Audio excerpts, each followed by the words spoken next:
Serviteur choisi et l'Esprit de Dieu 1. Le Messie, un homme rempli de l'Esprit pour toutes les nations. Ésaïe 42. 1. Voici mon serviteur que je soutiens, mon élu en qui mon âme prend plaisir.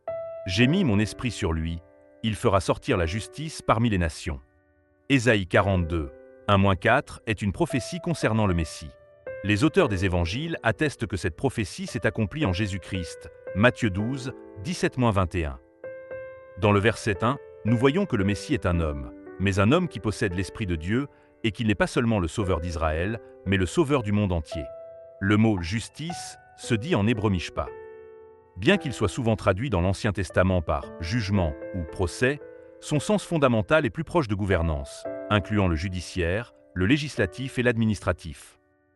Ainsi, il convient de comprendre que cette prophétie ne parle pas d'un Messie qui sauve Israël et juge les nations, mais du roi des rois qui gouverne le monde entier.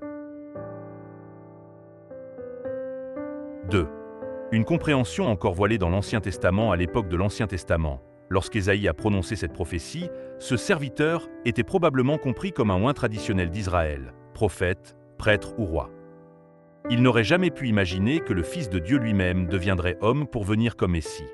Dans l'Ancien Testament, l'Esprit de Dieu ne pouvait pas demeurer sur tous les hommes. Le problème du péché n'était pas encore résolu, le peuple craignait Dieu, il pensait qu'il mourrait s'il rencontrait Dieu ainsi. L'Esprit venait sur une personne choisie, pour un temps limité, pour accomplir une mission de plus. Il n'était pas encore révélé que l'Esprit de Dieu est une personne divine, une hypostase. 3.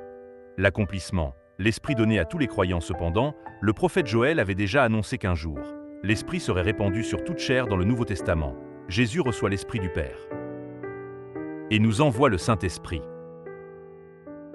Comme un autre consolateur ainsi, le Saint-Esprit vient sur tous les croyants, non seulement durant leur mission mais pour l'éternité.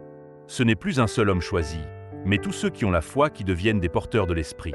C'est pourquoi la prophétie d'Ésaïe 42, 1 ne concerne pas seulement Jésus-Christ, mais s'étend aussi à tous ses disciples, moi y compris. Si nous croyons en Jésus-Christ, nous devons absolument accueillir en nous l'Esprit de Dieu que Jésus a envoyé, le Saint-Esprit. Ces deux réalités constituent une seule et même proposition, inséparable. Autrement dit, si le Saint-Esprit n'est pas en nous, nous ne croyons pas en Jésus. Et si nous croyons en Jésus, alors le Saint-Esprit doit nécessairement être en nous. 4. Vivre comme serviteur choisi. Aujourd'hui, si nous croyons en Jésus-Christ, nous devons recevoir en nous l'Esprit de Dieu. Ces deux réalités sont inséparables. S'il n'y a pas l'Esprit, nous ne croyons pas réellement. Si nous croyons, l'Esprit doit être en nous.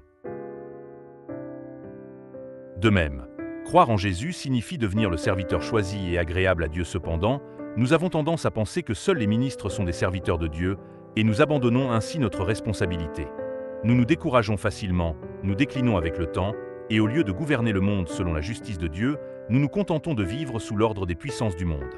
Cela est naturel pour l'homme charnel. Mais justement, c'est pour surmonter cela que le Saint-Esprit nous a été donné. Quand l'Esprit est avec nous, nous pouvons vivre comme Moïse, fort jusqu'à la fin de sa vie. Deutéronome 34. 7. Moïse avait 120 ans lorsqu'il mourut. Sa vue n'était pas affaiblie et sa vigueur n'avait pas diminué. Conclusion. Accueillir l'Esprit et entrer dans l'œuvre de Dieu, à nous qui nous affaiblissons chaque jour, dont les yeux s'obscurcissent et le cœur se décourage, Ésaïe nous appelle aujourd'hui.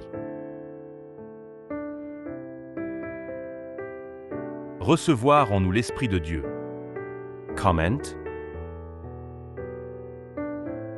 En croyant de tout notre cœur que Jésus est le Fils de Dieu venu comme serviteur, en croyant à ses promesses, en le suivant volontairement, en participant à son œuvre dans ce monde, faire de ce monde un lieu agréable à Dieu, alors Dieu agira en nous par l'onction du Saint-Esprit pour que nous vivions une vieillesse comme une jeunesse renouvelée et que nous retournions dans son sein. Alléluia.